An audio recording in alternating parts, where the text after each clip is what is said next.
Staff is recommending that the City Council award the construction contract agreement to the lowest responsive bidder, Abood Diamond Construction Incorporated, and authorize the city manager to execute the agreement by and between Abood Diamond Construction Incorporated and the City of Desert Hot Springs for the construction of the Guy J. Tedesco Park Restroom Replacement Project in the amount of $658,500 and approve a 10% contingency amount of $65,850, which brings the total project budget to $724,350. This concludes my report, and I'm here to answer any questions. Anybody in the audience like to speak to this item? See nobody coming forth. Mr. Gardner? This is a project that's been a long time coming and a long time at the top of my wish list, because I go through Tedesco Park virtually every morning, and the current facility is completely unacceptable. It's ready to fall apart, and the design on this one is great. It looks good. I think it'll be a great enhancement to that park, and this looks like a fantastic job, so I'm really excited about it, and I'm just hoping we can get it moving as fast as we can. Thanks. Anyone else? Yes. So follow up on that. So is there anything we can do temporarily? We're going to rope off demolition, and it's going to go right in the same spot, correct? Mm-hmm, correct, yeah. Is there anything that we can do to put porta potties in or some kind of mobilization? Yeah, we will use temporary restrooms during construction, Okay. yeah. There's no other questions. I'll entertain a motion. Go ahead. Yeah, more comment. I am not comfortable voting to approve $724,000 for a park restroom. The solution, I think, on this one is to revisit this and make it work for a reasonable price. This is not reasonable.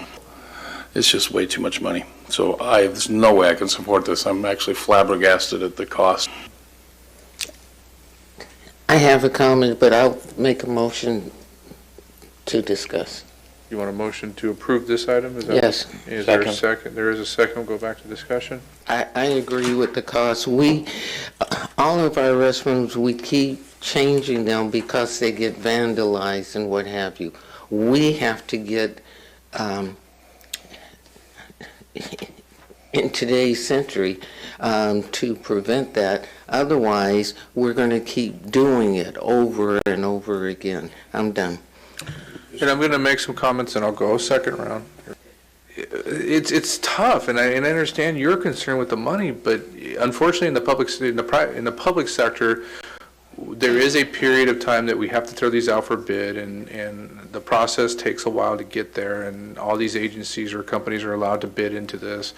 And I don't think you're going to find anything better in the pricing, and unfortunately, the time it takes to build them and get them here and all the other things, I don't think we could do any better, Mr. Betts, unfortunately. But over time, I think we're going to spend 3 times that amount just repairing the current restrooms that are there. So unfortunately, we have to spend this type of money, the taxpayers' money, to build a restroom that will hopefully be fortified for the 1% knuckleheads out there that do this craziness. But it is a pretty facility, so for a restroom, so hopefully it'll go from there. Mr. Gardner. Yeah, and getting to the cost of that, $724. Of that, $538,000 of it, if I'm not mistaken, is from a community development block grant, so it doesn't come out of our pocket, does it? So the amount coming out of our pocket is $200, which is a much more reasonable figure. So if that helps you ease your mind a little bit more, Mr. Betts. If we're going to take a community development block grant, I got all kinds of options of things that I could do with that money besides a restroom. I'm right there with you. Just because it's coming in from a community development block grant, that doesn't mean that we have to pick that we're going to do a restroom with $728,000. And the best move here would be to ask staff to come back with some other options. If we have no other comments, please vote. Motion passes with Councilmember Betts opposed. Move to item number 8, which is the Palm